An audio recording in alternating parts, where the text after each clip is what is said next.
ស្ងោរម្រះសាច់ជ្រូកចាមបើអត់ល្វីងគឺខ្ញុំអត់សូវចេះហើយខ្ញុំចូលចិត្តម្រះរៀងល្វីងបន្តិចភាគច្រើនខ្ញុំស្ងោរអត់មានស្រស់ទេម្រះហើយនេះគ្រឿងផ្សំរបស់វាចាមានតែប៉ុណ្្នឹងឯងគឺម្រះសាច់ជ្រូកចាមហើយនឹងខ្ញុំចូលចិត្តដាក់លាយជាមួយនឹងសាច់ក្តៅហើយលាយម្សៅមីសួរបន្តិចជាមួយនឹងបង្គាយឺ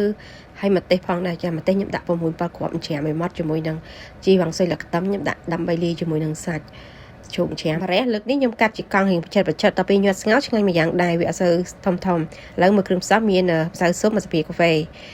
ម្រេចមួយស្លាបព្រាកាហ្វេរីឯប្រេងល្ងខ្ញុំដាក់កន្លះស្លាបព្រាកាហ្វេទឹកប្រេងខ្យងខ្ញុំដាក់កន្លះស្លាបព្រាកាហ្វេហើយទឹកស៊ីអ៊ីវខ្ញុំដាក់មួយស្លាបព្រាកាហ្វេរួចហើយខ្ញុំធ្វើការច្របល់ចូលគ្នារៀងសព្វគ្រឿងក្រៅអស់នេះខ្ញុំដាក់គឺយកលក្ខណៈទៅថាឲ្យមានជាតិតិចនៅក្នុងសាច់តែកាលណាយើងអត់លេងអញ្ចឹងតិចទេគឺអត់សូវចូលចិត្តឆ្ងាញ់ទេពេលយើងស្ងោរហើយរឿងសាបយើងញ៉ាំបានតែទឹកស៊ុបតែបើសិនជាយើងឆ្កឹះញ៉ាំជាមួយសាច់ហើយនឹងម្រះហ្នឹងគឺមានជាតិដោយសារយើងប្រើគ្រឿងផ្សំនៅលាយជាមួយនឹងសាច់រៀងឡំតិចអញ្ចឹងតពីច្របល់សាច់រៀងសព្វអស់ហើយខ្ញុំយកទៅញាត់ចូលទៅក្នុងសាច់ម្រះហើយដាក់ច្បាច់ឡើងម៉ណែនតែកាលណាយើងអត់សកត់រៀងណែនអញ្ចឹងទេពេលយើងស្ងោរគឺវាអាចនឹងជ្រុះសាច់ចេញពីម្រះ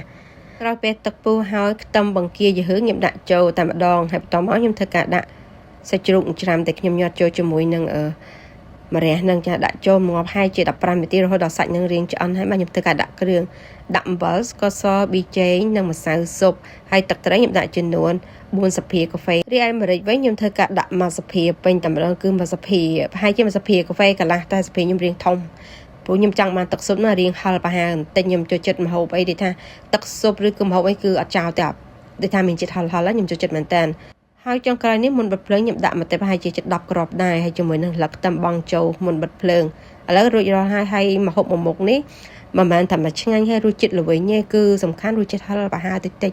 ហើយម្រះហើយខ្ញុំចូលចិត្តស្ងោរបែបលក្ខណៈល្វីងបាទខ្ញុំចូលចិត្តខ្ញុំអត់យកទៅស្រស់ដូចគេទេ